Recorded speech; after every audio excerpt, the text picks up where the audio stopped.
I'm officially quitting everything. What's going on, you guys? My name is Kyle Solker. Welcome back to the channel. I'm super excited to have you back. Now, I've been in this office for over 7 years now, combined with the office across the street from me. That's my old office right there, and then this is the new one. However, this building actually just got bought out, which means we have to go.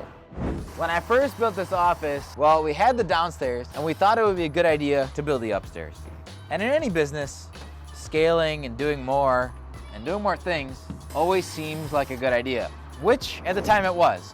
We scaled an online fitness brand to almost, $1 million in 2 months. But outside of just building e-commerce companies, we've done all the inventory photography for these particular dealerships, as well as all of the online marketing for these dealerships for the last 7 years, since June of 2016, and now it's June 1st, 2023. This is the end of Soul Car Media in Elmhurst, Illinois. Rest in peace, baby.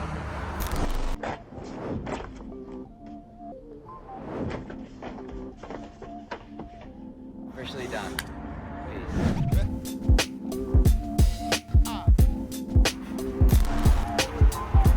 Battle, or got a new beginning. Oliver didn't win the battle.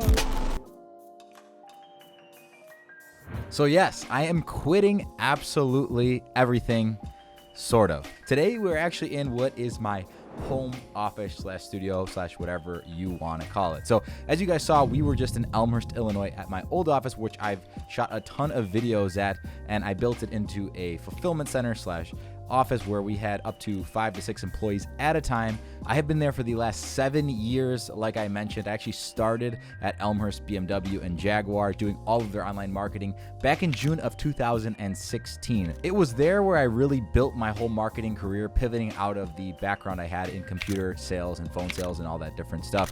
I used them to kind of create the product that I ended up selling to multiple other dealers and other companies at the time. So back then I was essentially creating content and running Facebook ads not only for BMW and Jaguar, I also incorporated Soul Car Media as an LLC. So at the time I was 19 years old, just getting out of a toxic relationship, freshly broken up, and just having finished my first semester at UIC, which is University of Illinois at Chicago. And in this video, we actually go back and revisit that location and shoot some shots with the 911 Turbo S, which if you follow the channel, you saw was my last video. So a lot of changes are happening, and a lot of people have asked me why I have not posted a video in 6 or 7 months. And to be honest with you, I don't have a great reason aside from the fact that life has just been hectic.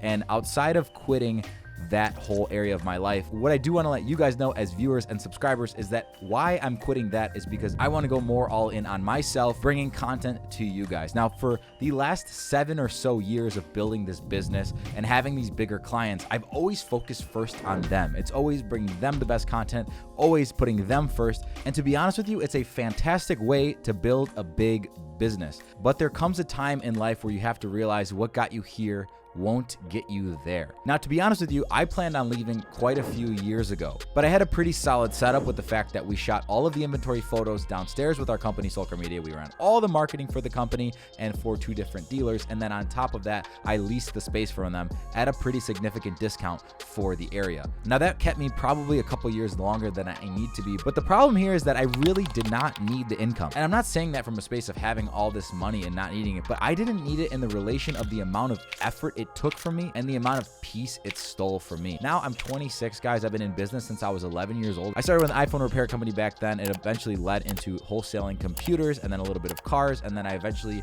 led that into content creation, digital marketing, etc. And in 2018, I got into e-commerce. And now in 2020, I got into healthcare. So I'll obviously break that down further in another video of kind of everything that you guys want to know about online business, and not even that, but starting a business when you're young, developing and building cash flow from somebody who actually started with absolutely nothing. Now, from the time I was about 3 when my parents got divorced to the time I was about 11 or 12, I literally had no stability in my life at all. My mom delivered pizzas at night and landscaped for about $17 an hour, supporting me and my brother. Now, both of my parents were in my life, but they had a lot of other things going on with other marriages and other kids and stuff like that, that kind of made me always be alone and trying to fend for myself. But now this is not a sob story, but when I say that I kind of stayed in certain positions longer than I needed to be, it was essentially because I was looking at it as far as stability, like where do I need to be in order for me to not feel like I need this paycheck or this stability anymore? And then you look at it like, why would I get rid of this when I know that it's actually making me some sort of money, it's providing value to other people, etc., etc., etc. Now, when the world turned over in 2020, it felt super relieving to be able to work from home and work on some passions, and that's actually when I made my first breakthrough in e-commerce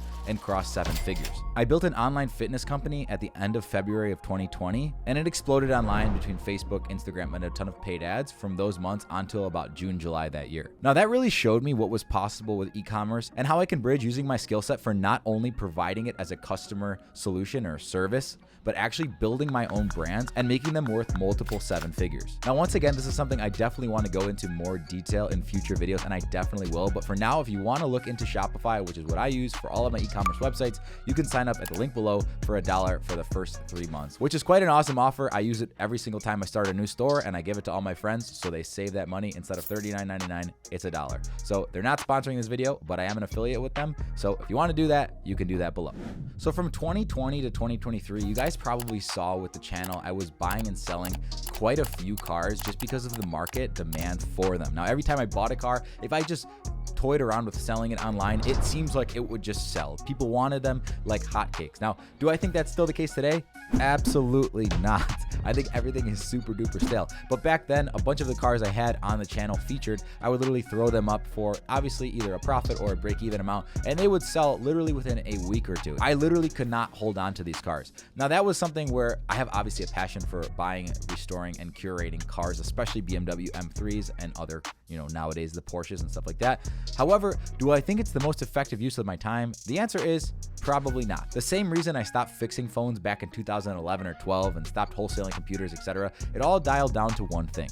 Can I scale this operation? Now, when you're trying to buy and sell a technology item or a car or whatever, you're always at the mercy of the market and the next deal, which is no problem. I think arbitrage is absolutely great and a very viable investment strategy and business model.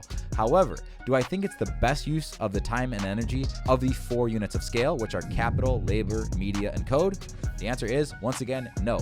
What I think is the most valuable is being able to help others online and produce content for them to interact with. And that's why I'm quitting everything and focusing on what's most important to me, which in part is this YouTube channel and everything that surrounds it.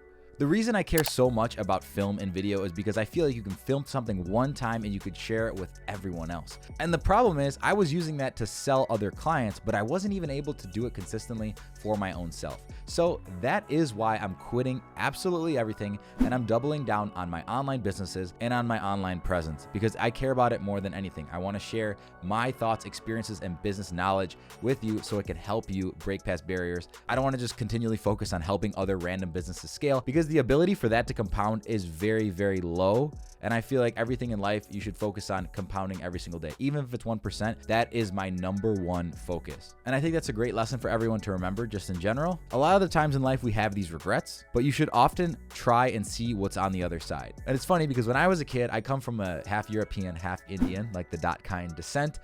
My grandpa on the Indian side always wanted me to be a doctor. So my goal was to make money being a doctor to the point where I could actually live out my dream and be a rock star.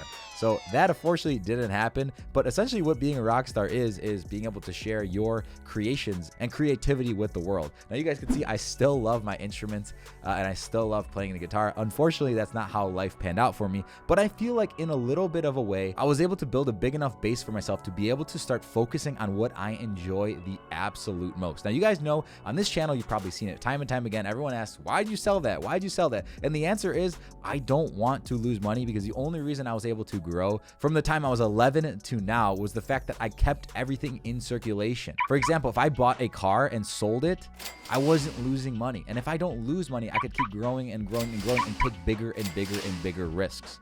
Now, of course, in life, there are going to be things that you just have to pay for. For example, I've been paying rent since I was 18 years old and I don't get any of that back. And that's okay. But I want to use this opportunity with the channel to help you guys, whether it means views or not, build your business, leverage, and have a happier and healthier life. Because that's something that honestly I was always striving for and I'm still striving for to this day. So with all the boring stuff out of the way, let's get into the video. Took so many years, I'm just waiting for the wins. I'm in debt to no one but the one who took my sins.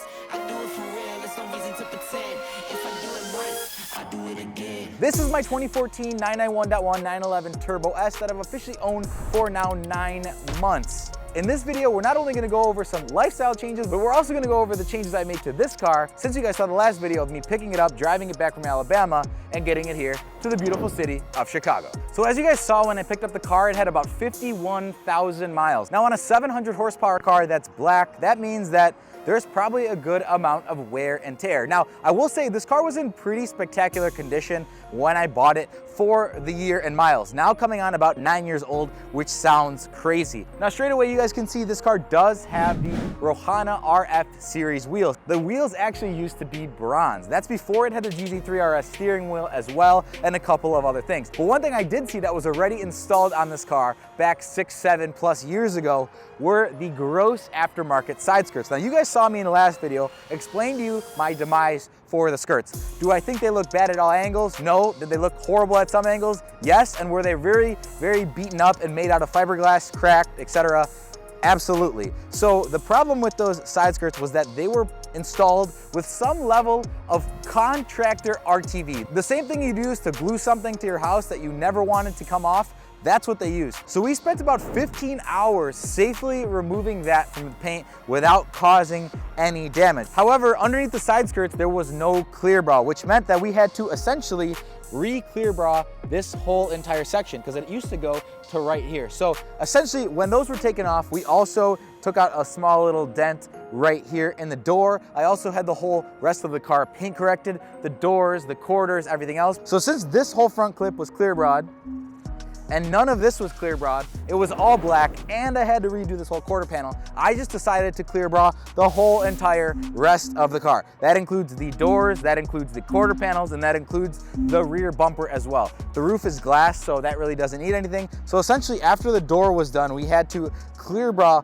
from here all the way here, all the way to here, and then all the way from this B pillar to this A pillar. So that was quite expensive, but it was a strategic move with me spending most of my days in Chicago now. I'm not gonna have the same access to wash the car myself all the time as I once did. That might change in a month or 2 or 3 when I get into their office, but for the time being, this car is black. It pains me to think people would keep putting swirls in it. So by clear bra'ing the whole entire car, I can literally have this car dropped off for service or whatever it may be, have the porters wash it and not feel so bad about it. It just gives you that extra peace of mind, and also, since it's actually Expel Clear Bra and quite a good product, it, in my opinion, adds value to the car rather than taking away value like a wrap or something like that would do. And since the front end was already done, the bumper, the hood, and the fenders, I was able to save about 30 or 40% of what somebody would traditionally pay had they done the whole entire car. Now, as you guys can see here on the front end, we did do a couple little cosmetic improvements. We protected the headlights, but not only that, we tinted them. So they didn't have anything on them when I first purchased the car, and they were in great condition, fortunately. However, I felt like covering them would be a good idea, and it kind of wraps the whole black look of the car together. And we also tinted the turn signals down here as well. So I think that looks really good. You guys let me know what you think about it in the comments. I thought for the $100 or so that it cost to do it, it was worth a shot. Rock it for a few months, and it matches the rear taillights, so I think it's great. One thing I love about this car is the retractable front spoiler. I think this car looks absolutely horrible when it's up. However, when it's down, it does definitely dramatically increase how low the car is. So when I'm driving it, and if I'm in a parking lot like this, in the middle of Chicago, I'll definitely put it up. And it kind of takes place of that front axle lift, especially with the car being stock. Now for right now, I haven't messed with anything suspension related because like I said, I'm planning to daily drive it, and I don't want to make that any more painful than it needs to be. And then of course, as you guys can probably barely see, this bumper was clear bra. The lines were cut right here, which are pretty solid. And we also, in doing that, debadged the rear of the car. I do want to put the badges back on. However, it looks like an absolute pain to do it properly without one of the stencils. So I might have to have the dealer do it. But you guys let me know in the comments, do you like the debadge look? I figure since it has it on the doors already, we're not doing anyone any disservices. I'm sure they know what the car is, and I don't think it's too bad. But for now, that's the look we're rocking. Got a brand new sticker I installed yesterday that matches the calipers, which is a win. But in order to get that sticker, I had to pass emissions, which I drove it in. The guy scanned it, and this 700 horsepower thing that smells really smelly passed with flying colors, so you can't beat it. Now taking a look inside of the 991 Turbo, you guys can see as I bought the car with this GT3 RS steering wheel, which I've cleaned, outside of some sticky buttons up here that I was able to clean with alcohol, and that really made the interior quite perfect. Honestly, I don't think this car shows its age or wear really at all. You guys can see I still have this atrocious mount right here because I've got to take all of the head unit out to replace it. I definitely need to get a car mount at www.carmounts.com. We just restocked, so get yours if you want to support the channel. As you just heard, this car's got a full K40 system with the laser jammers in front and the rear. You can turn it off right here with the remote, which is actually pretty awesome.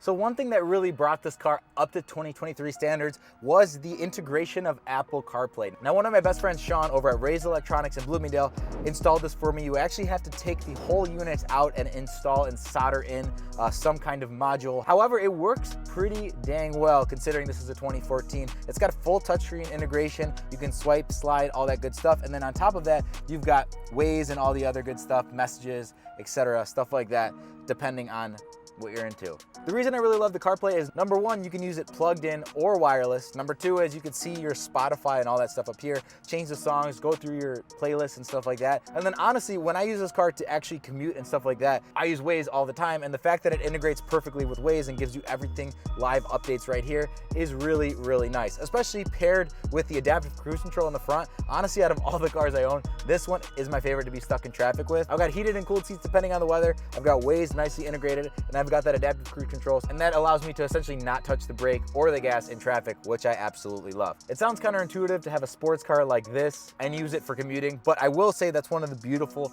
parts about this car. And as you guys saw with the previous cars I had, the M3s, etc., I really love this little area of sports cars that are totally usable day to day, but then you can absolutely wake them up when you need to. I think the 911, especially the Turbo S, is the highest degree of that before you start losing some of the comfort factors that you would in a GT3 or a 458 or 488 or a Huracan, etc. But it's like that perfect balance of right in between. I think the M3s, particularly the G80, can get a tiny bit boring if it's unmodified. However, I'm sure this car unmodified would be just as lackluster, sounding like a vacuum, because that's one of those things. These cars with turbos need a bunch of mods to open them up and make them more exciting. That's just how it is. That's what I've learned. But overall, so far, this thing has been absolutely fantastic, and I don't see myself parting with it unless I were to buy a 991.2 or I needed the money to flip into something crazier. As you guys can see, I've got a nice Christmas tree. I'll turn the car on and let's get an exhaust clip. Boom.